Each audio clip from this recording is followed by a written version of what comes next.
అనంతపురం జిల్లాలోని ప్రముఖ ఆధ్యాత్మిక క్షేత్రాలలో నార్పల తిక్కయ్య స్వామి ఆశ్రమం ఒకటి. నార్పలలో ఉన్న వారికి, నార్పల చుట్టూ ఉన్న ప్రజలకి చాలా మందికి ఈ తిక్కయ్య స్వామి చరిత్ర తెలియకపోవచ్చు. ఈ వీడియో చివరి వరకు చూసి తిక్కయ్య స్వామి చరిత్ర తెలుసుకోండి. వీడియోలోకి వెళ్లే ముందు ప్లీజ్ సబ్స్క్రైబ్ చేయండి. అనంతపురం జిల్లా అంటేనే ఎందరో మహానుభావులు, అవధూతలు తిరిగాడిన పుణ్యభూమి. అటువంటి పుణ్యభూమిపై వెలిసిన అరుదైన ఆధ్యాత్మిక శిఖరం నార్పల తిక్కయ్య స్వామి.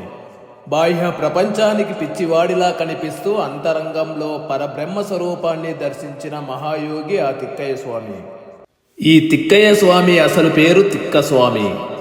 ఆయన చిన్నతనం నుంచే లౌకిక విషయాలకు దూరంగా ఉండేవారు. సాధారణ మనుషులకు అర్థం కాని రీతిలో ఆయన ప్రవర్తన ఉండేది.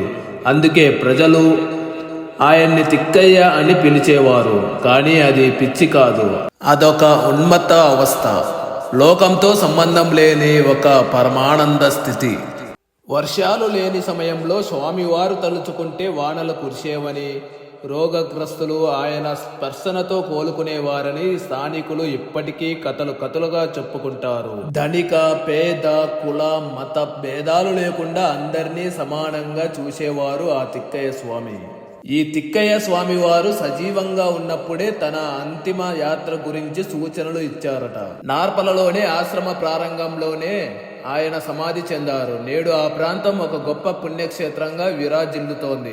ప్రతి ఏటా నార్పలలో తిక్కయ్య స్వామి ఆరాధన ఉత్సవాలు అత్యంత వైభవంగా జరుగుతాయి.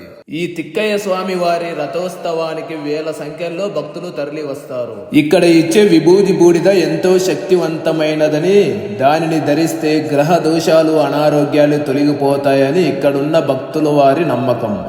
కాయమే కైలాసమని, జీవుడే దేవుడని చాటిన అవధూత నార్పల తిక్కయ్య స్వామి. ఆయన భౌతికంగా మన మధ్య లేకపోయినా నార్పల క్షేత్రంలో తపశ్శక్తి రూపంలో కొలువై ఉండి భక్తులను రక్షిస్తూనే ఉన్నారు. ఓం శ్రీ నార్పల తిక్కయ్య స్వామియే నమః.